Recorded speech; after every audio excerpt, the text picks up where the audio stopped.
was a knock on the door. She opened it, thinking it might be her husband. There were two boys, a black boy and a white boy, standing there with sacks on their back. And they said, your husband's friend has sent all this material to deliver to you. So she said, oh, come on in. She noticed all sorts of grains and vegetables, all sorts of things you can imagine. They were there in those sacks. So she was very happy. And she said, my dear children, why don't you stay for a few minutes? I'll cook, then have some prasadam before you go. And they said, no. One said, my back has been cut with the whip marks. And others said, my lips have been cut with a blade. So we can't eat, so we have to go. So they left. Sometime later, the husband came. And the wife was very happy. And she said, thank you so much. Finally, you made some arrangements. And he said, what arrangements?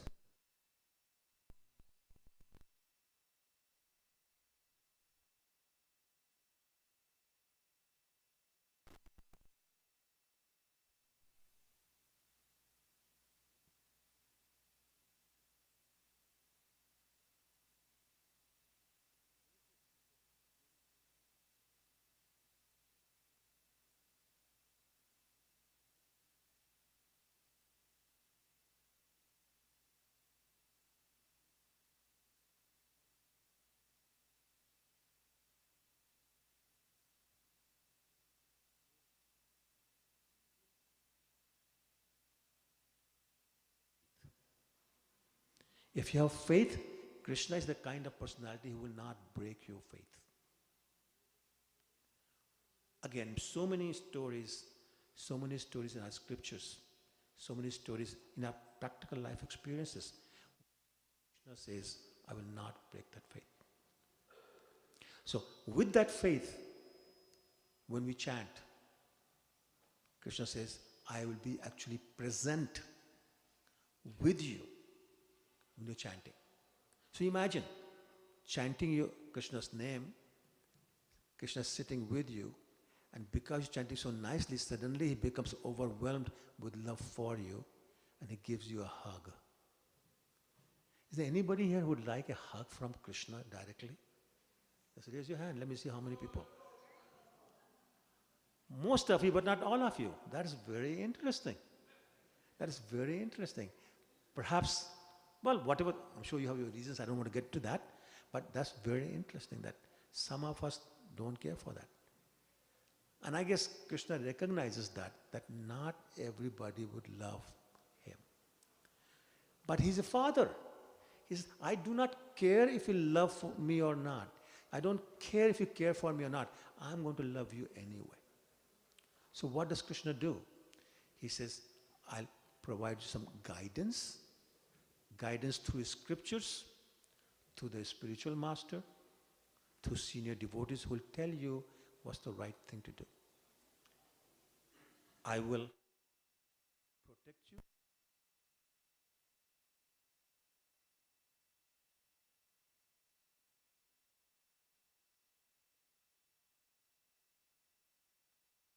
Incarnations of Krishna. In Bhagavad Gita, he says, Paritranaya sadhunam vinashaya dushkrita. He says, just to protect the devotees, I'll appear again and again and again. Because he says, I care. I don't want to see my children hurt. So I'll come and protect them personally if that's what I need to do. But he's saying, all I'm looking for is just one thing. One thing and one thing alone. And that is, you remember me, you become my devotee. There's a very famous verse in Bhagavad Gita that's actually repeated. So it's said twice. Man mana bhava mad bhakto madhyaji mam namaskaro. He's saying that think of me all the time. Become my devotee. Offer me obeisances and worship me. 4 things. Now, you say, well, how can I think of him all the time? I'm working, I'm studying, things like that. Yeah, that is true. But before you start your assignment, you can chant Krishna's name. When you wake up, you can chant Krishna's name. Whatever you're doing, you can say, this is Krishna's plan for me to execute. So I'm doing what Krishna wants me to do. Whether you're a student or you're working some kind of place, whatever you're doing, say, this is what Krishna wants me to do. It's Krishna's plan, I'm executing it. Therefore, the results are up to him, but my job is simply to just do whatever he's asked me to do. He's thinking of him all the time. Become his devotee. Becoming his devotee simply means that, my dear Lord Krishna, I accept that I'm your eternal servant. My role is to serve you all the time, and that's all I want to do. Actually, serving can be chanting his name, serving can be just looking at him, serving can be doing arti for him, serving can be offering bhoga to him. It can be anything, but I want to serve you. Mam namaskuru. Basically, that means that I offer you obeisances in that I consider you the most respected personality anywhere. And therefore, I offer you my obeisances. Namaste means I bow down to you. Nama means to bow down. Te means to you. So basically it says, I bow down to you because I respect you and I surrender to you. You will not bow down to somebody you don't surrender to. So therefore you're saying, my dear Lord, I surrender to you. And Krishna says, you surrender to me, I surrender to you by taking care of you. That's Krishna's philosophy. Whichever way you serve him, he'll serve you back the same way. You surrender to Krishna, Krishna says, I'll surrender to you by taking care of you. So it's very simple. All we have to do is chant Krishna's name, even if it is offensively, even if we're thinking about other things, even if we're still criticizing everybody else, it doesn't matter. Let's continue to chant Krishna's name. And Krishna says, chanting Krishna's name will give you taste for chanting Krishna's name, which will purify your chanting, and therefore you will come to me. So all we need to do is chant Krishna's name whenever, wherever we can. There are no restrictions. You can actually be in the washroom, chant his name. You can be on a bus, you can be in a car, you can be walking, you can be at work, at school. Doesn't matter. There are no restrictions. Anyone, anywhere can chant anytime. That's very simple. Please join me.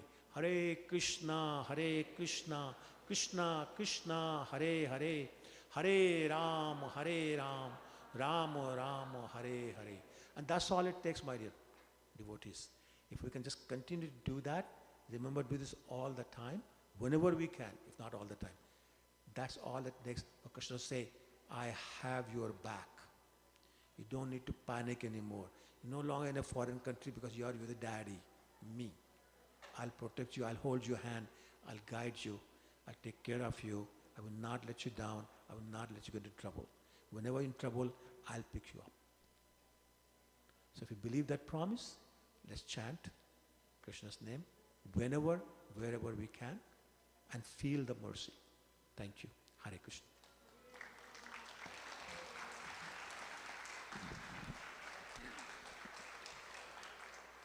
Thank you, Prabhuji, for the wonderful speech and accepting our invitation in your busy schedule. Please give a big round of applause for Rupanuga Prabhuji for the wonderful class.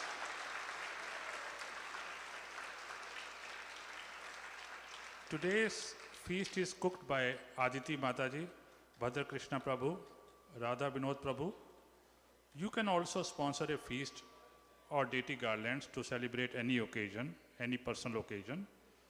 Please see devotee at the front desk for more information. Today's feast is sponsored by two anonymous devotees. One turned 65, the other one also has the birthday. So big round of applause for those two devotees. And let's chant 3 times for these sponsors. Hare Krishna Mahamantra. Hare Krishna, Krishna Krishna, Hare Hare, Hare Ram, Ram Ram, Hare Hare. Hare Krishna, Krishna Krishna, Hare Hare, Hare Ram, Ram Ram, Hare Hare. Hare Krishna, Krishna Krishna, Hare Hare, Hare Ram, Ram Ram, Hare Hare. Please note that the prasadam is only permitted on the main floor and finishes by 8 p.m. when our deity gates open for evening arti, Shayan arti. If anybody here is for the first time, please come forward and see Jessica Mataji. Jessica Mataji, can you stand up? So the new devotees can meet her now after this session. BBT art calendars are available for sale at Govinda's Boutique. Our ISKCON Toronto calendar is also available at the front desk, free of charge. One more announcement. We had wonderful classes, Bhakti Vriksha, run by His Grace Rupanuga Prabhu, which discontinued because of the COVID. Another devotee is taking the charge under his guidance. So we'll be starting Bhakti Vriksha classes very soon in this temple around 4 p.m. every Sunday, where a discourse will take place, Bhagavad Gita will be discussed, and many topics of personal one-to-one interaction will take place. And we will make an announcement very soon. Hare Krishna. The prasadam will be served now and gates will open at 8 p.m. Hare Krishna.